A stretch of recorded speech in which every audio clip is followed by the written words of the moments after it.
இலங்கையை நாணயங்கள் மற்றும் தாள்களின் பயன்பாடு குறைந்த பொருளாதாரத்தை நோக்கி நகர்த்தும் நோக்கத்துடன் தேசிய கியூஆர் கொடுப்பனவு ஊக்குவிப்பு திட்டம் இன்று 6 ஆரம்பமானது. ஜனாதிபதி அனுரகுமார திசாநாயக்க தலைமையில் இந்நிகழ்வு ஜனாதிபதி அலுவலகத்தில் இன்று காலை நடைபெற்றது. தேசிய கியூஆர் கொடுப்பனவு ஊக்குவிப்பு திட்டமானது 3 உக்திகளின் கீழ் நடைமுறைப்படுத்தப்படுகிறது.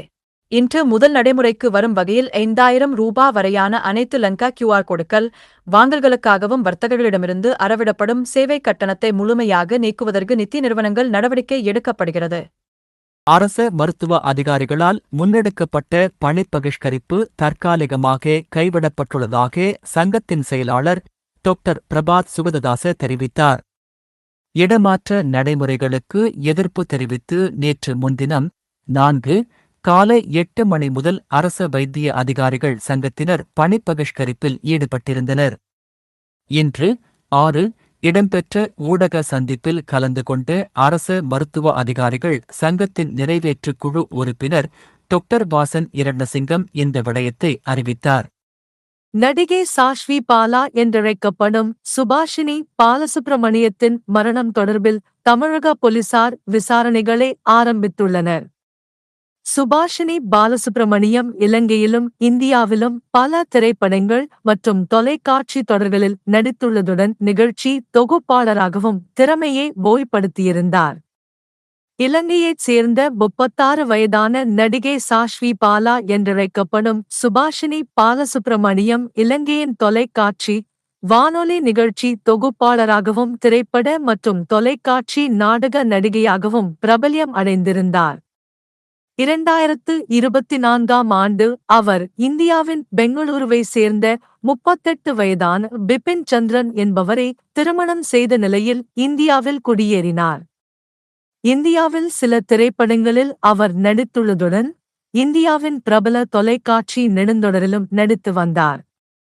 இந்த நிலையில் சென்னை போரூர் ஐயப்பன் தாங்கலில் உள்ள தனியார் அடுக்குமாடி குடியிருப்பிலிருந்து சுபாஷினி பாலசுப்ரமணியம் சடலமாக மீட்கப்பட்டதாக டைம்ஸ் ஆஃப் இந்தியா செய்தி வெளியிட்டுள்ளது. படப்பிடிப்பிற்காக சென்னைக்கு வந்திருந்த நிலையில் அவர் குறித்த வீட்டில் தங்கியிருந்தமை தெரியவந்துள்ளதாக இந்திய ஊடகங்கள் தெரிவிக்கின்றன. அவர் தனது கணவருக்கு இறுதியாக காணொளி அழைப்பை ஏற்படுத்தியிருந்தமை ஆரம்ப விசாரணைகளில் தெரியவந்துள்ளது. நடிகை சாஷ்வி பாலாவின் மரணம் தொடர்பில் தமிழக போலீசார் மேலதிக விசாரணைகளை முன்னெடுத்து வருகின்றனர். நடிகை சாஷ்வி பாலாவின் மரணம் தொடர்பில் இலங்கை மற்றும் இந்திய கலைஞர்கள் பலரும் தமது இரங்கலை தெரிவித்து வருகின்றனர்.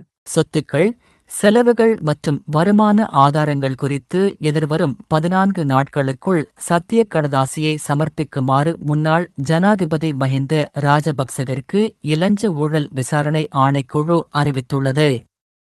2015ஆம் ஆண்டு அவரது சொத்துக்கள் தொடர்பாக ஆரம்பிக்கப்பட்ட விசாரணைக்கு அமைவாக இதுவரை சத்திய கடதாசி சமர்ப்பிக்கப்படாமை காரணமாகவே இந்த அறிவித்தல் விடுக்கப்பட்டுள்ளது.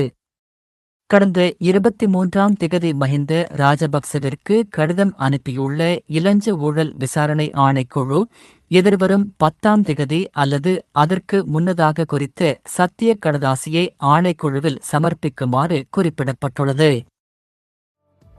வெளிநாடுகளுக்கான துரித கடிதங்கள் பொதிகள் சேவை அதிவிரைவு பாதுகாப்பு நம்பகத்தன்மையுடன் அருள் குளோபல் எக்ஸ்பிரஸ் இலக்கம் 1 பிரவுன் வீதி நாவலர் வீதி சந்தி யாழ்ப்பாணம் 021 222 61 13.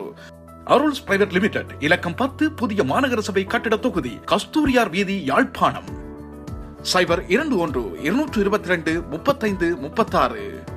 முழு உலகையும் அன்பினால் ஒன்றிணைப்போம்.